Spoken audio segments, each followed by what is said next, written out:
কংগ্রেসের যে সিস্টেম ছিল শক্তি প্রদর্শন করে প্রচার করা, কংগ্রেসের কালচারটা উনি বিজেপিতে আনার চেষ্টা করছেন। ওনার পলিসি দেখে আমরা ডাউট করছি কংগ্রেস হয়তো ওনাকে ইউজ করছে।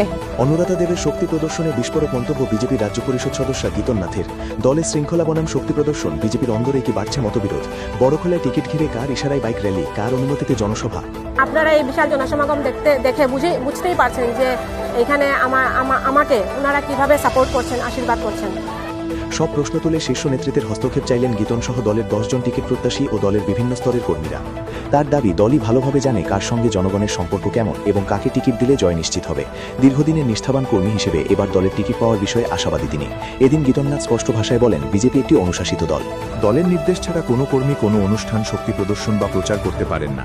শীর্ষ নেতৃত্বের নির্দেশই শেষ কথা। মন গড়া সিদ্ধান্ত বিজেপিতে চলবে না। এই প্রেক্ষাপটে অনুরাধা দেবের ভূমিকা নিয়ে বিস্ফোরক মন্তব্য করেন গীতননাথ।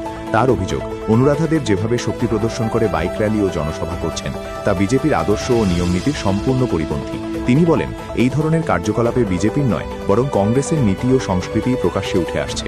কংগ্রেসের পদ্ধতি বিজেপিতে চালু করার চেষ্টা চলছে বলেও অভিযোগ করেন তিনি। দলীয় কর্মীদের প্রশ্ন, অনুরাধা দেব শক্তি প্রদর্শনের মাধ্যমে টিকিটের প্রচার চালানোর অনুমতি পেলেন কোথা থেকে। বিষয়টি ইতিমধ্যেই শীর্ষ নেতৃত্বের নজরে আনা হয়েছে বলে জানান গীতননাথ।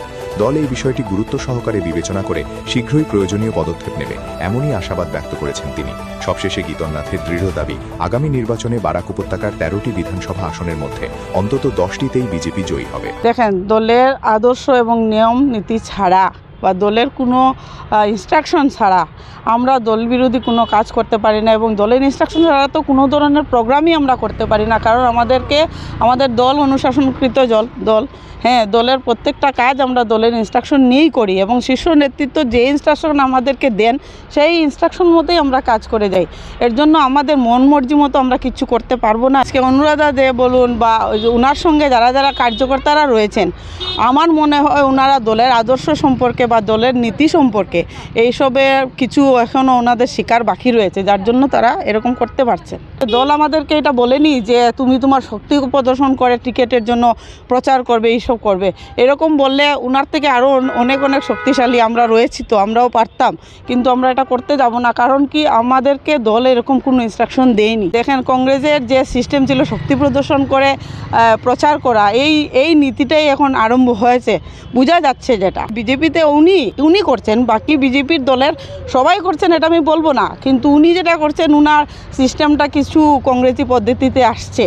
কংগ্রেসের কালচারটা উনি বিজেপিতে আনার চেষ্টা করছেন আর কি। যেহেতু আমাদের দলের আদর্শ এটা নেই, আমরা শীর্ষ নেতৃত্বকে এটা জানিয়েছি যে উনি কোথায় থেকে এই পারমিশনটা পেলেন যে উনি এইসব প্রচার করছেন বা এইরকম কাজ করে যাচ্ছেন। দলের শীর্ষ নেতৃত্ব সেটা নিয়ে কোনো না কোনো পদক্ষেপ নেবেন, এটা আমাদের দলের উপর আমার বিশ্বাস আছে।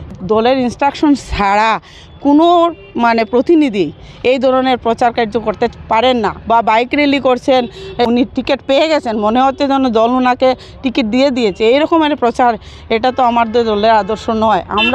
আমরা ক্রেডিট বেস আমরা কাজ করে থাকি, আমাদের দলের ওয়ার্কারদের, কার্যকর্তাদের ভিত্তি করে আমরা দল চালাই। কিছু মানুষ নিয়ে প্রচার করবেন আর কিছু মানুষের জয়ধ্বনিতে অনুরাধা দেব টিকিট পেয়ে যাবেন, এরকম কোনো সম্ভাবনা আমাদের দলের মধ্যে নেই। আমাদের এবারের নির্বাচনে আমরা আমাদের 13টা সিটের মধ্যে আমরা কনফার্ম নিয়ে নিয়েছি 10টা সিট আমরা জিতবই। তো বিরোধী দলের এটা এখন ভয় আসছে যে যদি বিজেপি 10টা সিটেই লিড করে যাবে, তো সের জন্য ওরা নিশ্চয়ই কোনো ধরনের পলিসি অ্যাপ্লাই করছে, অনুরাধাকে ইউজ করা হচ্ছে। এটা হতে পারে, দেখেন আমি কনফার্ম বলবো না, কিন্তু ওনার পলিসি দেখে আমরা ডাউট করছি কংগ্রেস হয়তো ওনাকে ইউজ করছে।